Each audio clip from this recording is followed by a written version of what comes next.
Ni kuombe uchukue sekunde chache kusubscribe channel hii ili kuendelea kupata ripoti zetu zote kali kila siku.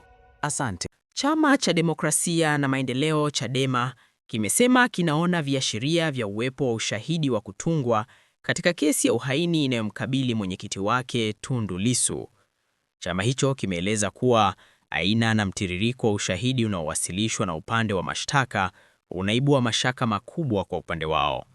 Kauli hiyo ilitolewa Februari 18, 2026 na makamu mwenyekiti wa Chadema Bara, John H, mara baada ya kuahirishwa kwa shauri hilo linaloendelea mahakamani.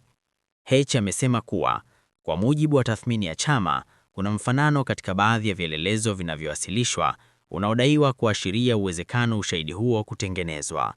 Amesisitiza kuwa chama kinaendelea kufuatilia kwa karibu mwenendo wa kesi hiyo, huku kikieleza kuwa kina imani na mchakato wa mahakama na kinataka haki itendeke kwa uwazi na kwa kuzingatia misingi ya sheria.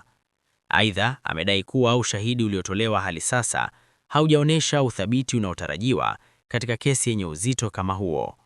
Kesi hiyo inasikilizwa na jopo la majaji watatu likiongozwa na Danstan Ndunguru akishirikiana na James Karayamaha pamoja na Ferdinand Kiwonde.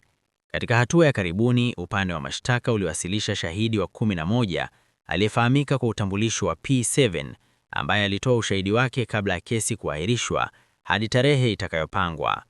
Shauri hilo limeendelea kuvuta hisia za wadau wa siasa na sheria nchini kutokana na uzito wake na nafasi ya mshtakiwa katika siasa za upinzani.